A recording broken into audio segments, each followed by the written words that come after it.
Bismillahirrahmanirrahim. Assalamualaikum warahmatullahi wabarakatuh. Alhamdulillah Betul. rabbil alamin nahmaduhu wa nasta'inuhu wa nastaghfiruh wa na'udzu billahi min shururi anfusina wa min sayyiati a'malina. Man yahdihillahu fala mudilla lahu wa man yudlil fala hadiya lahu.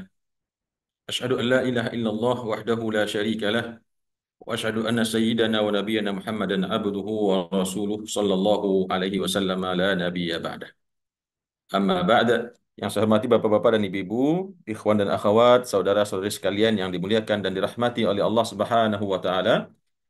Kembali kita menghadirkan di dalam hati kita ungkapan puji dan syukur kehadirat Allah Subhanahu wa taala yang senantiasa tiada putus-putusnya melimpahkan rahmat, nikmat, karunia, rezeki kepada kita semua, khususnya pada pagi hari ini Allah kembali berikan kepada kita taufik untuk kembali hadir bersama-sama dalam majlis tadabbur Al-Quran yang penuh dengan keberkahan dan kemuliaan ini. Mudah-mudahan Allah senantiasa melimpahkan kesehatan, sehat dan afiat kepada kita semua. Amin ya rabbal alamin. Salat beserta salam kita doakan untuk uswah dan qudwah kita Nabi Muhammad sallallahu alaihi wasallam. Semoga senantiasa Allah curahkan kepada baginda Rasulullah sallallahu alaihi wasallam dan kepada segenap keluarga beliau, zuriyah beliau, kepada seluruh sahabat radhiyallahu anhum ajmain dan kepada kita dan umatnya ila yaumil qiyamah. Amin ya rabbal alamin. Bapak dan Ibu yang saya hormati dan saya muliakan, pagi ini kita akan melanjutkan tadabbur Al-Quran surah Al-Anfal. Insya Allah melanjutkan ke ayat 9 sampai ayat 16. Ya, ya. Di ayat yang ke-9. Sebelumnya kita lihat kembali ayat yang ke-8 kemarin, Bapak dan Ibu rahimakumullah. Seperti yang kita sudah sampaikan di kesempatan sebelumnya, bahwasanya di ayat yang kelima ya sampai ke-8 kemarin kita membahas ayat-ayat yang bercerita tentang bagaimana Allah mengabarkan tentang kita, bagaimana Allah Subhanahu wa taala memerintahkan kepada Rasulullah SAW untuk membawa kaumnya, membawa para sahabat untuk berperang ya, fisabilillah.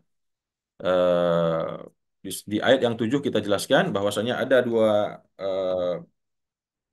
pilihan ya, ada yang dipilih oleh Rasulullah SAW untuk mencegat eh, kafilah dagang yang dipimpin oleh Abdullah bin Sufyan atau Abu Sufyan ya, dan ada kafilah yang datang dari Mekah yang dipimpin oleh Abu Jahal dari kalangan Quraisy yang hendak membantu kafilah daripada Abu Sufyan yang datang membawa perdagangan dari daerah Syam. Di ayat yang 8 Allah mengatakan liyuhiqqal haqqa wa yubtilal batila walau karihal mujrimun. Tujuan Allah untuk memerintahkan Rasulullah sallallahu alaihi wasallam membawa para sahabat untuk keluar dari kota Madinah berperang melawan kaum musyrikin adalah liyuhiqqal haqqa wa yubtilal batila walau karihal mujrimun. Agar Rasulullah sallallahu alaihi wasallam itu liyuhiqqal haqqa atau Allah Subhanahu wa taala itu membenarkan yang benar, ya, menegakkan yang benar, membenarkan yang benar, menegakkan yang benar, membela yang benar, wa yubtilal batilah dan membatalkan, ya, menghancurkan kebatilan, membatalkan atau menghancurkan, memusnahkan kebatilan, walau karihal al-mujrimun. Meskipun orang-orang yang berdosa, para penjahat, para durjana yang ada di Mekah, kafir Quraisy tersebut membenci hal tersebut, membenci kebenaran, ya, dan suka atau cinta kepada kebatilan. Nah, itu ayat ke-8 yang kemarin kita tadaburi di pekan yang lalu. Di situ Allah menjelaskan tujuan Allah Subhanahu wa taala memerintahkan kepada Nabi Muhammad sallallahu alaihi wasallam untuk berperang ya. Dan perang tersebut seperti sudah kita jelaskan, perangnya adalah perang Badar, merupakan perang pertama yang dijalani oleh Rasulullah sallallahu alaihi wasallam dan para sahabat. Ya, sedikit kita sampaikan profil tentang perang Badar ini Bapak dan Ibu. Perang Badar merupakan perang pertama yang diikuti oleh Rasulullah sallallahu alaihi wasallam dan dipimpin langsung oleh baginda Rasulullah sallallahu alaihi wasallam dengan jumlah pasukan sekitar 313 sampai 340 orang. Dengan komposisi pasukan yang membawa kuda hanya dua orang. Jadi pasukan apa namanya? Pasukan berkudanya cuma dua orang ya, dengan seragam lengkap tentunya. Dan kemudian juga yang membersamai Rasulullah SAW sebanyak 70 ekor onta ya. tentunya untuk membawa perbekalan dalam peperangan tersebut, dan bersama beliau ada 313 atau sampai 340 orang daripada sahabat, dan seluruh sahabat-sahabat yang utama ikut ya, mulai dari Abu Bakar Siddiq radhiyallahu anhu, kemudian juga Abdullah ibnu Mas'ud, Umar bin Al-Khattab, Ali bin Abi Thalib, dan juga Hamzah bin Abdul Muthalib, pamannya beliau. Kemudian dari kalangan kaum musyrikin yang dari Mekah ya, yang dipimpin langsung oleh Abdullah bin Amru, ya Abdullah bin Amru yaitu Abu Jahal ya, Abdullah bin Amru atau Abu Jahal. Mereka datang membawa sekitar 1.000 pasukan. Jadi Amru bin Hisham, bukan Abdullah bin Amru ya, afwan. Amru bin Hisham Al-Makhzumi Al-Qurashi atau Abu Jahal yang memimpin pasukan kaum kufar, kaum musyrikin dengan membawa 1.000 orang eh, prajurit, di mana dari 1.000 orang tersebut 200 orang adalah pasukan atau tentara berkuda dengan senjata yang lengkap ya. 200 orang, sedangkan pasukan Nabi Muhammad SAW hanya 2 orang. Bayangkan Bapak dan Ibu, berbanding 20 kali lipat dari sisi tentara berkudanya ya. Ya seperti kita ketahui dalam peperangan, tentara berkuda itu memiliki posisi yang sangat strategis ya, karena dia bisa menghabisi musuh di dalam dengan posisi yang lebih strategis ya, karena dia di atas. Maka jumlah pasukan berkuda yang terdapat dalam suatu pasukan itu juga sangat menentukan kemenangan suatu pasukan. Nah, 2 berbanding 200. Sedangkan dari sisi jumlah 300 berbanding 1.000. Artinya orang-orang musyrikin waktu itu berjumlah lebih dari 3 kali lipat pasukan Nabi Muhammad SAW. Kemudian juga seperti kita ketahui, di Perang Badar ini terjadi pertempuran yang sangat dahsyat, di mana Allah Subhanahu wa taala memberikan pertolongan kepada Rasulullah SAW dan para sahabat dengan menurunkan 1.000 malaikat ya. 1.000 malaikat, dan bersama 1.000 malaikat tersebut terdapat sejumlah malaikat-malaikat yang lainnya. Sehingga akhirnya peperangan tersebut dimenangkan oleh Rasulullah SAW dengan jumlah kerugian dari kalangan pasukan Nabi Muhammad SAW itu yang mengalami kesyahidan atau gugur di medan jihad sebanyak 14 orang, 6 orang daripada kaum muhajirin dan 8 orang daripada kaum kaum Ansar. Sedangkan dari kaum musyrikin yang tewas, ya kita bilangnya tewas ya, tidak syahid, yang tewas sebanyak 70 orang ya. Dan kemudian juga sebanyak 70 orang yang lainnya berhasil ditawan ya, atau disandera oleh pasukan Rasulullah Sallallahu Alaihi Wasallam. Nah, ini beberapa profil Bapak dan Ibu, barangkali sebagian kita juga sudah sering mendengarnya tentang Perang Badar. Karena ayat-ayat yang kita tadaburi pada pagi hari ini itu berkaitan atau berhubungan dengan kejadian Perang Badar tersebut. Baik, sekarang kita masuk kepada tadabur ayat yang sudah tadi kita bacakan. A'udzubillahi minasyaitonirrajim. Idz tastaghitsuna rabbakum. Idz tastaghitsuna rabbakum. Ingatlah ya, ketika ingatlah tentunya kepada Nabi Muhammad SAW dan juga kepada para sahabat dan juga kita semua yang hari ini membaca ayat Al-Qur'an ini. Idz tastaghitsuna rabbakum.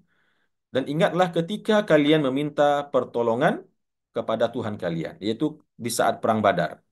Di saat mereka harus berhadap-hadapan dengan face to face dengan pasukan musuh yang jumlahnya 3 kali lipat lebih, dengan jumlah pasukan berkuda yang 20 kali lipat lebih banyak, dan perlengkapan perang yang juga sangat tidak sebanding ya.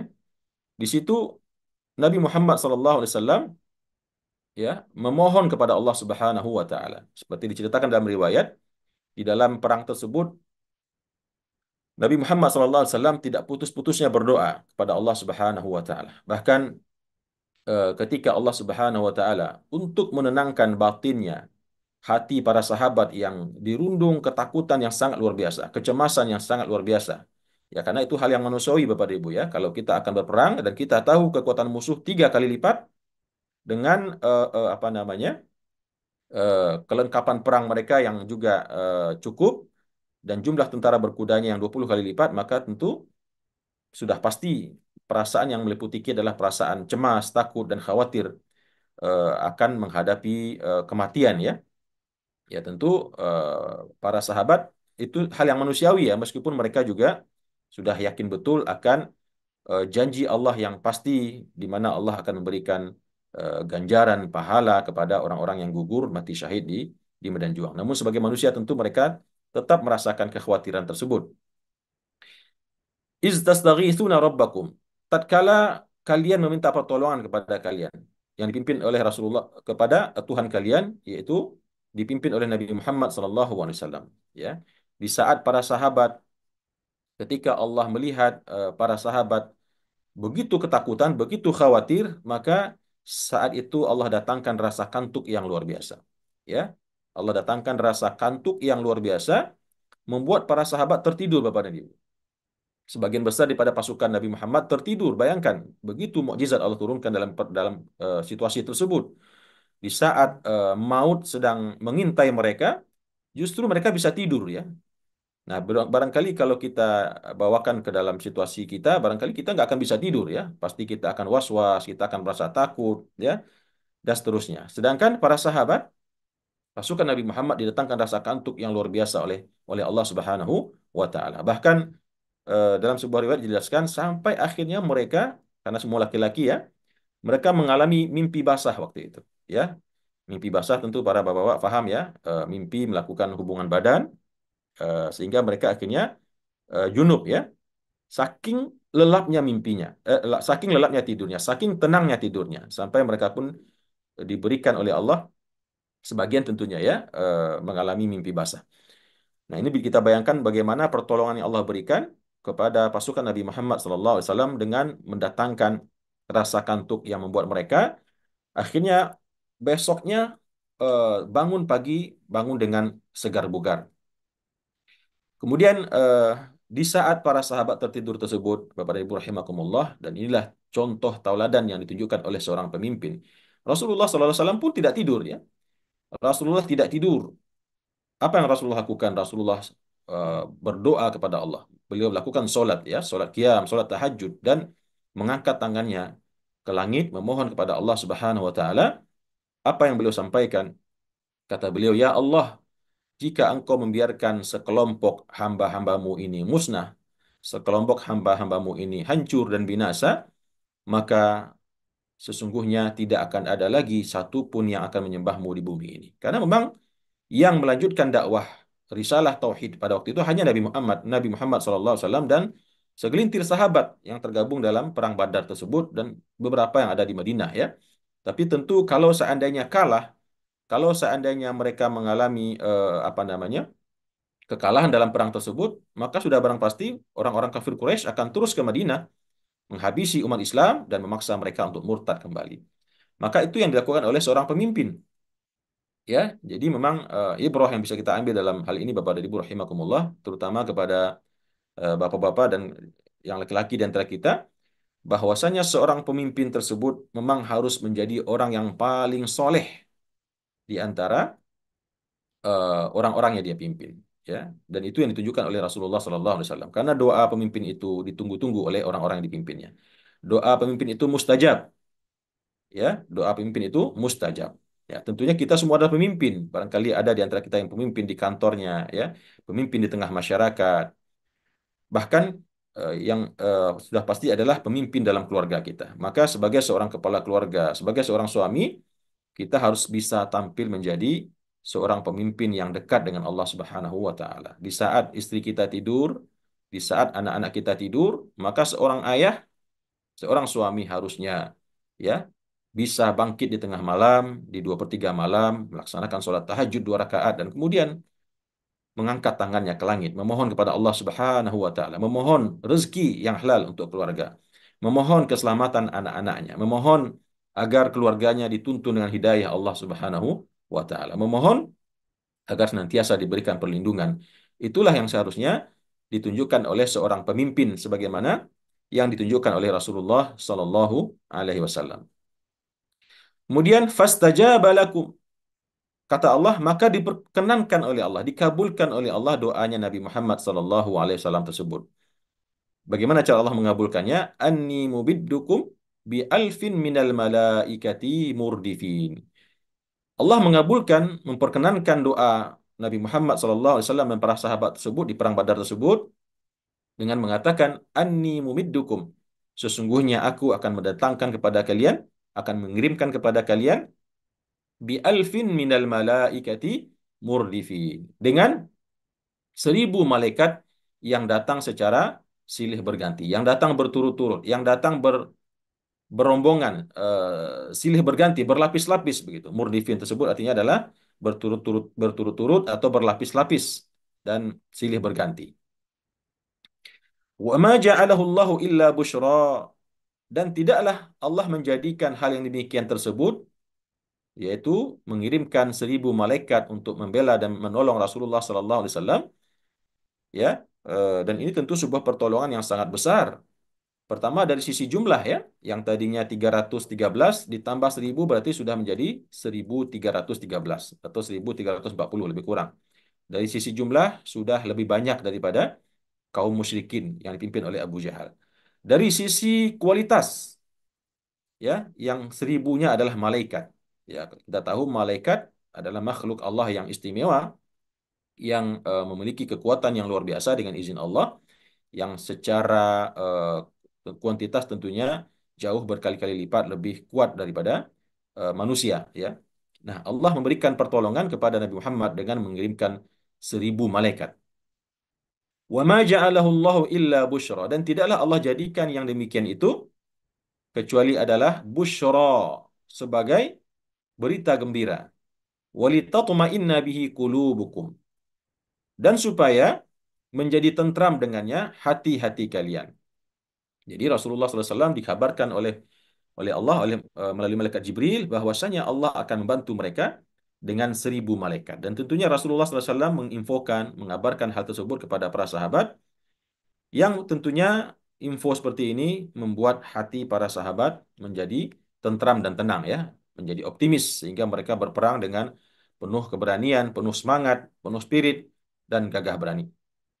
Wa man nasru illa min indillah, dan tidaklah kemenangan itu dapat diperoleh, dapat dicapai illa min indillah, kecuali dia akan datang atau dia berasal daripada sisi Allah Subhanahu wa taala. Jadi yang namanya kemenangan, ya, dalam hal ini dalam peperangan tentunya pasti yang harus diyakini adalah yang akan memberikan kemenangan itu adalah Allah Subhanahu wa taala. Bukan soal jumlahnya pasukan, bukan soal seberapa banyak persenjataan, bukan soal seperti apa kekuatan musuh, tetapi ketika Allah berkehendak untuk memberikan kemenangan, maka Allah akan memberikan kemenangan tersebut.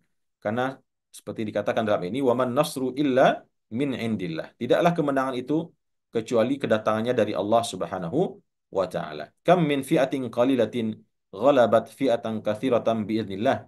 Dalam Al-Qur'an dikatakan betapa banyak golongan yang jumlahnya sedikit dapat mengalahkan golongan yang jumlahnya banyak biiznillah, dengan izin Allah Subhanahu wa taala. Dan inilah memang yang diyakini oleh saudara-saudara kita Bapak dan Ibu dalam di sepanjang sejarah, ya, sejarah perjuangan umat Islam, yang memang rata-rata di peperangan-peperangan yang diikuti oleh Rasulullah SAW, oleh para sahabat, oleh para pengikut beliau itu jumlah umat Islam itu lebih sedikit. Tetapi dengan keyakinan yang terdapat dalam hati mereka bahwasanya kemenangan itu hanya berasal dari Allah Subhanahu wa taala, maka mereka terus melakukan perjuangan tanpa mengenal putus asa. Itulah yang ditunjukkan oleh saudara-saudara kita juga di Palestina, di Gaza, ya. Kalau kita lihat betapa sangat tidak berimbang menghadapi rezim bangsa Zionis Israel dengan persenjataannya yang super canggih dan paling canggih di dunia, yang disuplai dan disupport oleh Amerika, ya. Mereka menghujani Palestina, terutama Gaza, dengan rudal, dengan serangan bom, ya, dan bahkan mereka mungkin bisa saja menembakkan rudal nuklir, ya. Namun saudara-saudara kita di Palestina, di Gaza terutama, mereka tidak pernah berputus asa, ya. Kita mendoakan Bapak dan Ibu karena hari ini juga peperangan semakin meluas, telah meluas juga peperangan dengan Libanon. Saudara-saudara kita di Libanon, di Beirut saat ini juga dibombardir oleh Israel, laknatullah alaihim. Dan kita mohonkan untuk mereka agar Allah berikan kepada mereka kemenangan, Allah berikan kepada mereka perlindungan, dan semoga yang menjumpai kematian dihitung oleh Allah sebagai para syuhada insya Allah. Ya, wallahu alam, entah apa jadinya dunia ke depan Bapak dan Ibu. peperangan semakin luas, ya sekarang juga Irak juga mulai keluar ya, me- menyerang atau melancarkan roket ke Israel ya. Bisa jadi tentu dukungan dukungan sekutunya Israel akan semakin meluas. Amerika mulai sudah bukan sudah bukan sudah bukan mulai ya, tapi telah mengerahkan sejumlah kapal induk ke Laut Tengah dan mulai mendekati ke Laut Merah ya dengan persenjataan lengkap. Nah, ini tentu akan memicu situasi yang sangat menakutkan ketika terjadi eh, perang dunia ya yang akan melibatkan berbagai macam kekuatan militer di dunia yang ada di kawasan tersebut. Wa man nasru illa min indillah, dan tidaklah kemenangan itu kecuali dari sisi Allah Subhanahu wa taala. Innallaha azizun hakim. Sesungguhnya Allah itu maha perkasa dan juga maha bijaksana. Allah maha perkasa, tidak ada satupun kekuatan yang akan sanggup melawan kekuasaan Allah, melawan keperkasaannya Allah Subhanahu wa taala.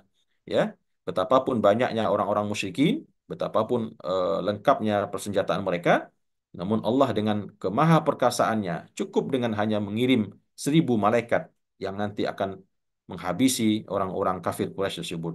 Innallaha azizun hakim, dan Allah juga maha bijaksana. Allah adalah zat yang sangat bijaksana. Allah memberikan kesempatan kepada hambanya untuk mendapatkan hidayah. Orang-orang kafir Quraisy tersebut, ya, tidak serta-merta dihabisi oleh Allah. Mereka telah diberikan waktu, diberikan kesempatan, diberikan Rasulullah SAW dan diberikan kesabaran terhadap Rasulullah tersebut di dalam mendakwahi mereka. Namun mereka sendiri yang tidak mau masuk kepada iman kepada Allah Subhanahu wa taala. Kemudian di ayat yang selanjutnya Bapak dan Ibu rahimakumullah, Allah mengatakan idh yughashshikumun nu'asa amanatan minhu. Nah, ini yang tadi kita sampaikan. Dan ingatlah wahai Muhammad, ingatlah para sahabat, ingatlah wahai umat Islam, tatkala yughashshikumun nu'as, ketika Allah meliputkan kepada kalian perasaan kantuk, ya. Allah menurunkan kepada kalian perasaan kantuk atau rasa mengantuk. Yang tadi kita sampaikan, tatkala para sahabat Rasulullah sallallahu alaihi wasallam tengah bersiap-siap besok paginya untuk memulai peperangan, maka Allah datangkan kepada mereka rasa kantuk yang luar biasa. Dan ini adalah tentunya amanatan minhu, merupakan cara Allah untuk menenteramkan hati para sahabat. Amanatan minhu sebagai penentrapan darinya, sebagai anugerah penentraman darinya dari Allah Subhanahu wa taala kepada Nabi Muhammad sallallahu alaihi wasallam dan para sahabat yang malam itu mengalami ketakutan dan kekhawatiran yang luar biasa. Lalu Allah turunkan rasa kantuk kepada mereka sehingga mereka tertidur dengan nyenyaknya, tertidur dengan lelapnya ya. Padahal besok ya bisa saja kematian akan menjemput mereka. Wa yunazzilu 'alaikum minas sama'i ma'a. Dan ingat jugalah ketika Allah menurunkan di atas kalian, menurunkan kepada kalian dari langit itu air, liyutahhirakum bih, untuk mensucikan kalian dengannya. Nah, kalau kita baca dalam tafsir At-Tabari, di sini dijelaskan beberapa riwayat bahwasanya sebelum peperangan itu terjadi, maka terjadi perebutan kepada sumber sumur air minum yang ada di lokasi tersebut yang ternyata lebih dulu dikuasai oleh pasukannya Abu Jahal. Sehingga Nabi Muhammad SAW dan para prajuritnya waktu itu terancam ya kekurangan air. Tentunya jarak jauh dari Madinah membuat mereka telah kehabisan air dan mereka harus minum ya, harus mandi dan sebagainya. Maka ketika sumur tersebut telah dikuasai oleh orang-orang kafir Quraisy, maka tentu bertambah lagi kekhawatiran para sahabat ya. Bertambah lagi kekhawatiran para sahabat dan bahkan sampai ada di situ bisikan-bisikan syaitan yang datang ke dalam perasaan-perasaannya para sahabat. Sampai ada yang meragukan ya, apakah benar Nabi Muhammad ini seorang nabi? Karena bagaimana mungkin kalau dia seorang nabi, ya kita dihadapkan ke dalam kondisi yang sangat mengkhawatirkan seperti ini. Bahkan air buat diminum pun tidak ada. Begitu. Kita akan menghadapi musuh yang begitu banyaknya. Ya, maka pada saat itulah Rasulullah SAW melihat kekhawatiran yang tentunya manusiawi tadi kita jelaskan, mengangkat tangannya memohon kepada Allah Subhanahu wa taala. Maka di antara pertolongan yang Allah turunkan ya, selain yang tadi di atas kita jelaskan, tentunya kalau kita urutkan justru yang terjadi itu dulu turun hujan dulu ya. Turun hujan, kemudian Allah datangkan rasa kantuk, baru besoknya ketika perang Allah datangkan malaikat ya. Tapi biasa dalam Al-Quran seperti itu kita memahaminya. Allah dulukan mana yang dahulu, mana yang lebih besar daripada nikmat yang harus diingat oleh Rasulullah Sallallahu Alaihi Wasallam. Dan ketika Allah menurunkan kepada kalian dari langit hujan ya, hujan yang sangat lebat, yang tentunya dari hujan tersebut akhirnya mereka bisa minum, akhirnya mereka bisa mandi wajib, liyutahhirakum bih, yang mana kalian dapat mensucikan diri kalian dengannya. Tadi sudah kita jelaskan, sebagian para sahabat mengalami junub, yang mereka kebingungan bagaimana caranya mensucikan badan mereka, sementara sumber air minum yang berada di sumur Badar telah dikuasai oleh orang-orang kufar Quraisy. Maka Allah turunkan pada saat itu hujan yang sangat lebat, sehingga mereka pun bisa menampung air dan minum, melepaskan dahaga, menyiapkan perbekalan, dan juga akhirnya bisa mandi. Liyutahhirakum bih wa yuzhiba ankum rijzas syaitan, dan demikian juga untuk menghilangkan dari kalian, dari perasaan kalian, dari prasangka kalian, rijzas syaitan, kotoran-kotoran syaitan, bisikan-bisikan buruk syaitan yang tadi mengatakan, yang membuat mereka ragu apakah benar Muhammad ini seorang nabi, nabiun mursal, nabi yang diutus atau tidak. Karena tanda-tanda memperlihatkan mereka akan mengalami kebinasaan, mereka akan mengalami kepunahan dan kehancuran. Namun Allah tunjukkan pada waktu itu pertolongannya. Mulai dari Allah berikan kepada mereka rasa kantuk, Allah turunkan hujan yang deras, yang membuat mereka akhirnya bisa minum dan mensucikan dan membersihkan diri mereka daripada keadaan junub ya. Dan akhirnya tentu hal-hal tersebut membuat wa yudhiba ankum rijzas syaitan, dan akhirnya Allah menghilangkan, mencabut daripada diri-diri kalian kotoran-kotoran syaitan atau bisikan-bisikan syaitan yang membuat mereka ragu akan pertolongan Allah Subhanahu wa taala. Kemudian juga waliyarbita ala qulubikum, dan demikian juga tujuan Allah menurunkan nikmatnya tadi di atas adalah untuk mengikat hati kalian. Liyarbita ala qulubikum ya, untuk mengikat, menguatkan hati kalian sesama kalian supaya tidak ada lagi rasa khawatir, tidak ada lagi rasa takut, dan tidak ada lagi yang berbisik-bisik mempengaruhi temannya untuk kabur, sehingga Allah akhirnya membuat hati mereka saling terikat untuk terus maju melawan pasukan kufar Quraisy meskipun jumlah mereka 3 kali lipat. Wa yuthabbita bihil aqdam, dan demikian juga untuk memperteguh dengan air hujan tersebut al-aqdam, telapak-telapak kaki. Nah, telapak kaki wa yuthabbita bihil aqdam di sini bisa diartikan secara maknawi, artinya adalah untuk mengokohkan semangat, mengokohkan tekad, dan mengokohkan iman kepada Allah Subhanahu wa taala, dan keyakinan bahwasanya akan ditolong, akan dimenangkan oleh Allah. Dan juga ada yang menjelaskannya bahwasanya yang masuk dengan wa yuthabbita bihil aqdam ini memang mengokohkan kaki ya. Karena pada waktu itu mereka berangkat di saat musim panas, di mana pasir-pasir tersebut mereka berjumpa dengan daerah yang pasirnya tersebut kalau diinjak membuat kaki masuk ke dalam begitu, terbenam. Sehingga dengan hujan yang banyak Allah turunkan tadi malam, sehingga pasir-pasir tersebut menjadi keras, membuat mereka mudah dan leluasa untuk berpindah. Wa yuthabbita bihi al-aqdam. Ini salah satu bentuk pertolongan yang Allah berikan kepada Nabi Muhammad SAW dan para sahabat yang mengikuti perang Badar, di mana dengan hujan yang Allah turunkan tadi, mereka bisa mandi ya, kemudian mereka menjadi segar bugar kembali, dan kemudian mereka menjadi kuat semangatnya, bersatu hati mereka, dan juga menjadi kokoh kembali letak kaki mereka. Kemudian Bapak dan Ibu rahimakumullah, di ayat yang selanjutnya kembali Allah meminta Nabi Muhammad SAW dan kita semua untuk mengingat ya, idh yuhi rabbuka ilal malaikati. Sekarang baru Allah jelaskan kembali bagaimana pertolongan Allah yang tadi telah disebutkan di awal di ayat 9 ya. Bagaimana bentuk pertolongan Allah? Allah selain hujan yang tadi telah diberikan dan rasa kantuk, maka di ayat ini Allah jelaskan idh yuhi rabbuka ilal malaikati. Ingatlah ketika Allah mewahyukan, tatkala mewahyukan Tuhan kalian kepada para malaikat. Ya, mewahyukan di sini tentu memerintahkan maksudnya. Tatkala Allah mewahyukan atau memerintahkan kepada para malaikat, anni ma'akum. bahwasanya aku bersama kalian. Ya, Allah memerintahkan kepada para malaikat untuk turun ke bumi menolong Nabi Muhammad SAW dan agar meyakini bahwasanya anni ma'akum, sesungguhnya aku bersama kalian. Eh, Allah berkata kepada para malaikat, ya, ketika Allah mengutus malaikat yang akan membantu Nabi Muhammad SAW, Allah berkata kepada para malaikat, anni ma'akum, sesungguhnya aku bersama kalian wahai para malaikat. Ya, fathabbitul ladzina amanu, maka oleh karena itu teguhkanlah, tolonglah, perkuatlah orang-orang yang beriman daripada Nabi Muhammad SAW dan para sahabatnya. Ya, kita ulangi Bapak dan Ibu. Idh yuhi rabbuka ilal malaikati. Tatkala Tuhan kalian, yaitu Allah Subhanahu wa taala, mewahyukan kepada para malaikat, apa wahyunya? Anni ma'akum. Sesungguhnya aku bersama kalian. Aku membersamai kalian. Pertolonganku akan ada bersama kalian. Ya, jadi Allah ketika menyuruh menyuruh malaikat pun Allah berikan apa namanya? Jaminan. Allah berikan janji yang pasti kepada para malaikat bahwasanya Allah akan membersamai mereka.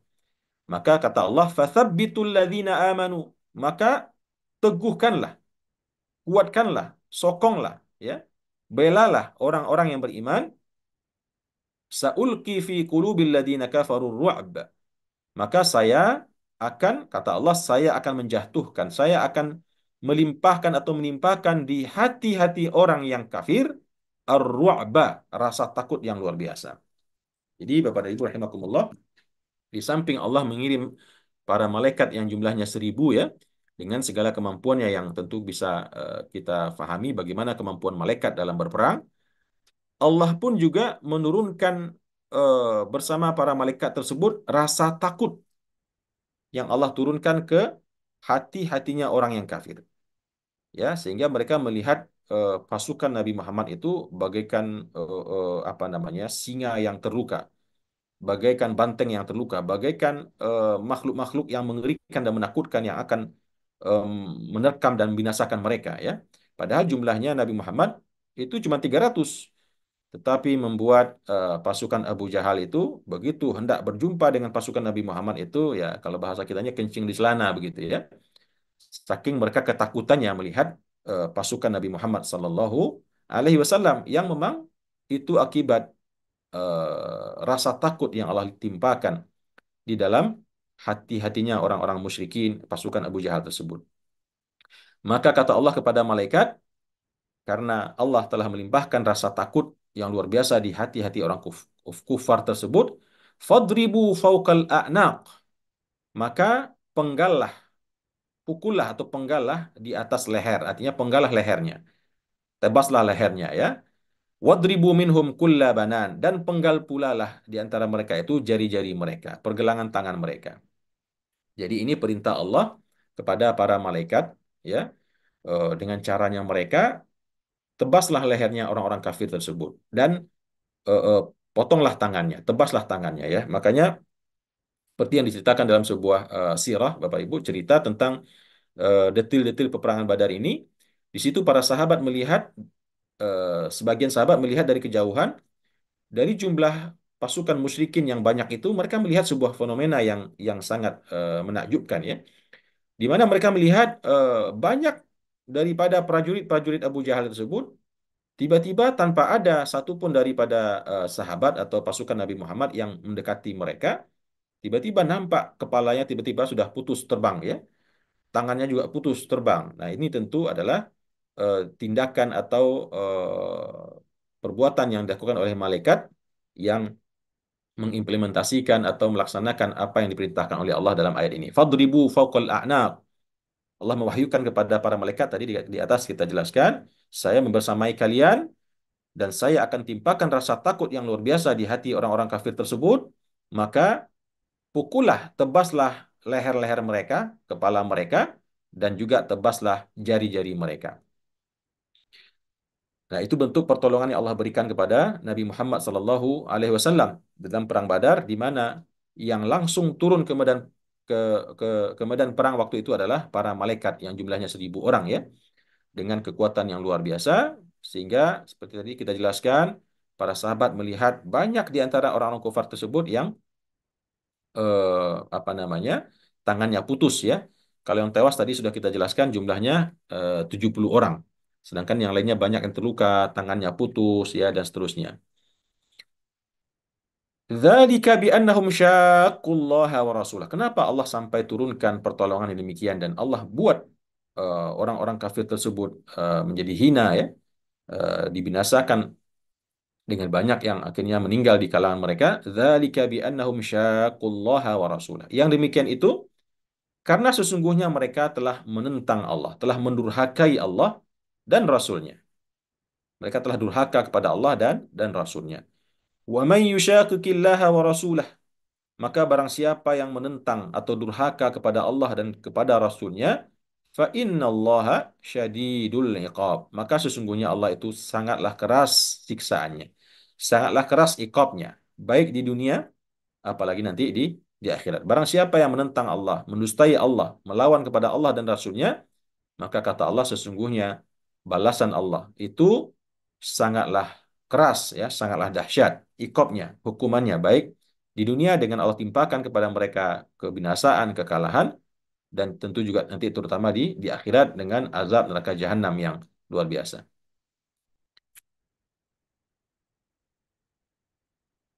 Dzalikum fadzuquhu.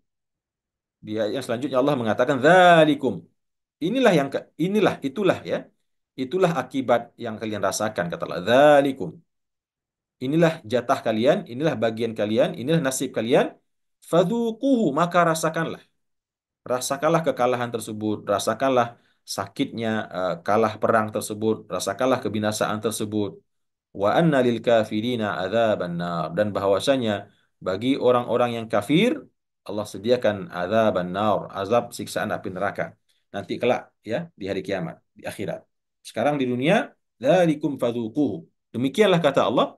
Allah turunkan pertolongannya dengan malaikat tadi ya dengan yang tadi telah kita jelaskan di atas atau dzalikum demikianlah yang kalian rasakan tersebut fadzuquhu maka rasakanlah dia wa anna lil kafirina adzaban nar dan bahwasanya bagi orang-orang yang kafir Allah sediakan azaban nar azab siksaan api neraka. Kemudian Bapak dan Ibu rahimakumullah di ayat yang ke-15 Allah kemudian mengatakan ya ayyuhalladzina amanu wahai orang-orang yang beriman disuruhkan kepada Nabi Muhammad kepada para sahabat dan kita semua ya wahai orang-orang yang beriman. Ini ayat ini membahas tentang adab ya, adab atau aturan dalam peperangan. Wahai orang-orang yang beriman, idza laqitumul ladzina kafaru zahfan, kalau kalian menjumpai orang-orang yang kafir zahfan, ya, dalam peperangan tentunya, saling menyerang. Ya, ya ayyuhalladzina amanu idza laqitumul ladzina kafaru zahfan. Kalau kalian menjumpai orang-orang yang kafir zahfan dalam peperangan, saling serang menyerang, fala tuwalluhumul adbar. Maka janganlah sekali-kali kalian memalingkan punggung kalian dari mereka. Jangan melarikan diri. Memalingkan punggung berarti kan melarikan diri ya. Tadinya yang menghadapi musuh itu adalah wajah, badan bagian depan, kemudian memberikan punggung, artinya melarikan diri. Maka kata Allah, "Fala tuwalluhumul adbar." Maka jangan sekali-kali kalian berpaling memberikan punggung kepada mereka, ya. Wa may yuwallihim yawma idzin duburahu. Maka barang siapa yang pada hari peperangan tersebut berpaling atau memalingkan punggungnya pada hari tersebut, artinya kabur, wa may yuwallihim yauma idzin duburahu, barang siapa yang berpaling dari mereka pada hari tersebut punggungnya, memberikan punggung kepada musuh berarti melarikan diri kan? Illa mutaharrifan, kecuali ada pengecualian ya. Jadi tidak semua bentuk melarikan diri yang dilarang, tidak semua bentuk memunggungi musuh yang dilarang ya. Illa mutaharrifan liqital, kecuali dalam tujuan untuk berbelok untuk menyempurnakan peperangan ya. Jadi melihat namanya peperangan Bapak dan Ibu ketika kita menghadapi musuh tentu kita melihat di mana posisi-posisi yang strategis. Kalau di posisi kita saat ini terlihat membahayakan, maka sesuai dengan ayat ini boleh saja sekelompok batalion yang ada di titik tersebut berlari ke belakang ya. Kalau berlari tentu akhirnya memberikan punggungnya kepada orang-orang kafir ya. Maaf.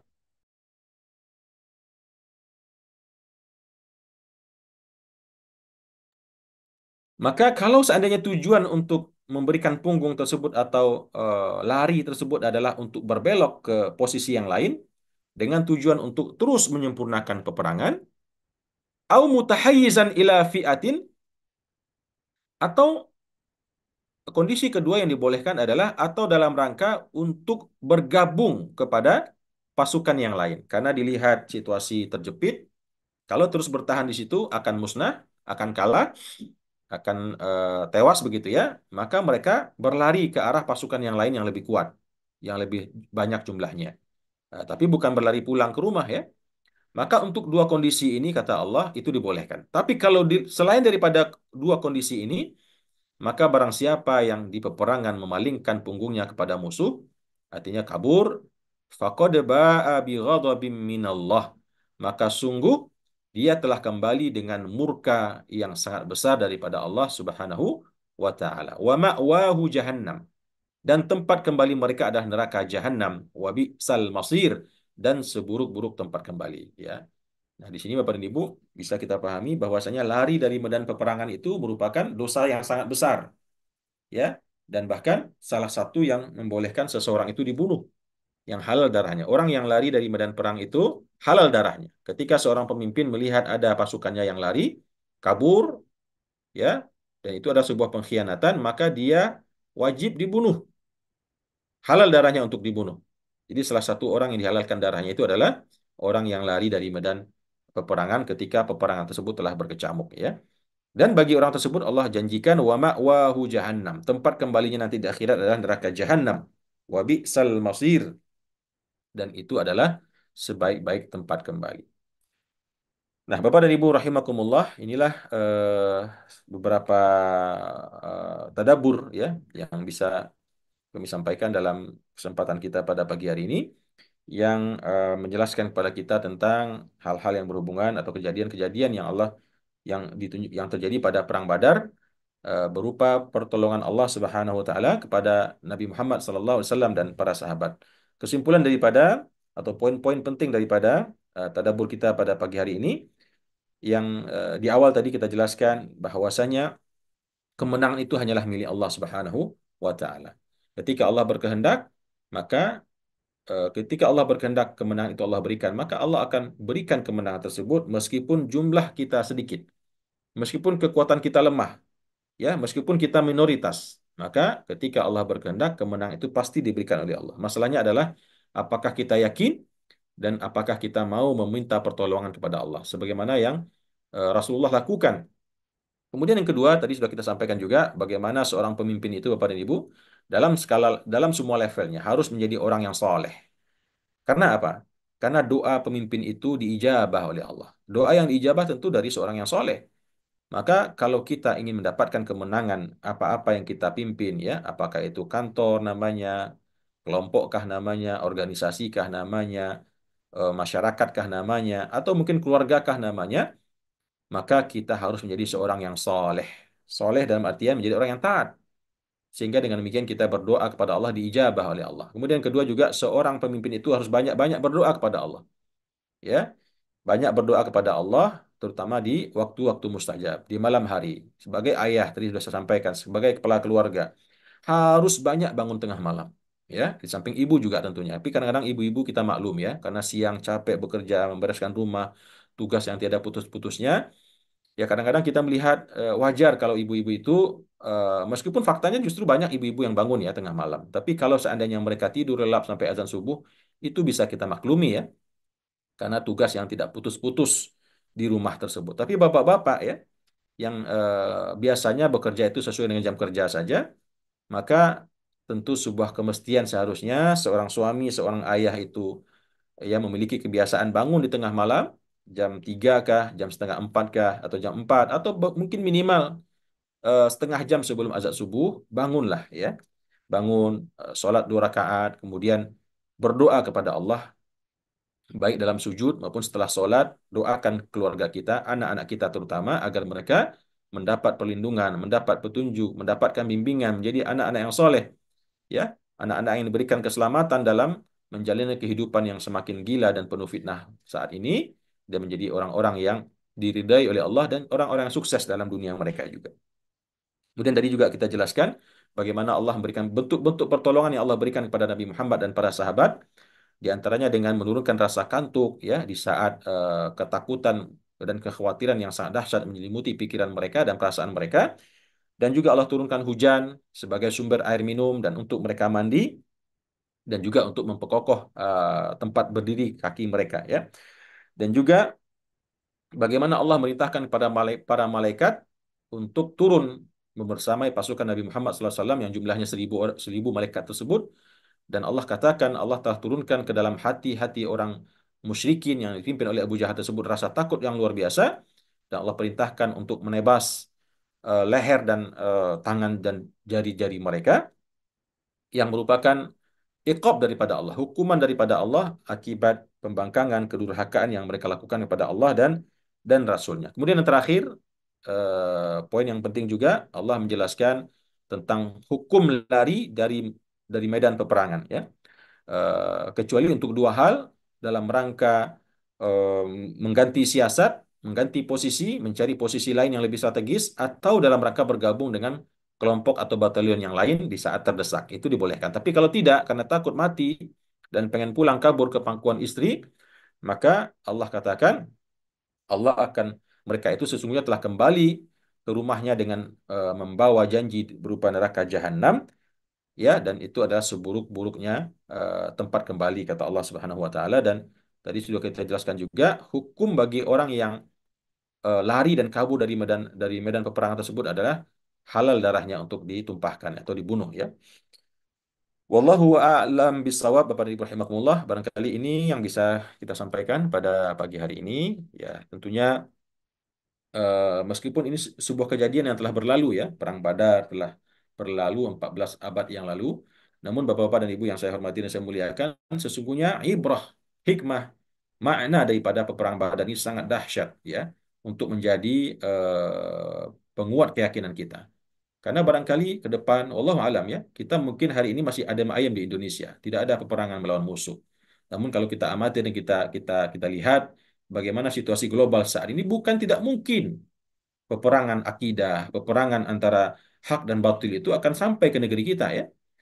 Saat ini telah terjadi di Palestina, meluas sekarang ke Libanon. Wallahu alam apa akan semakin terus meluas ya, dan bisa saja sampai ke negeri kita. Maka dengan memahami ayat-ayat daripada surah Al-Anfal ini, ayat-ayat yang berhubungan dengan bagaimana Allah memberikan pertolongan kepada hamba-hambanya yang yakin dalam berjuang di jalannya, pertolongan yang tidak diduga-duga ya dengan malaikat, dan ini tentu juga sudah Allah tunjukkan dulu di zaman perjuangan para pendahulu kita di dalam merebut kemerdekaan. Bagaimana kita dengar cerita orang-orang tua kita dulu hanya mengusir Belanda dan Jepang itu dengan bambu runcing, ya, menghadapi meriam, menghadapi senapan yang begitu canggih, namun dengan izin Allah, dengan pertolongan Allah yang tentunya diiringi dengan ketakwaan mereka, kesolehan mereka, ketakutan mereka kepada Allah, akhirnya Allah berikan kemenangan tersebut.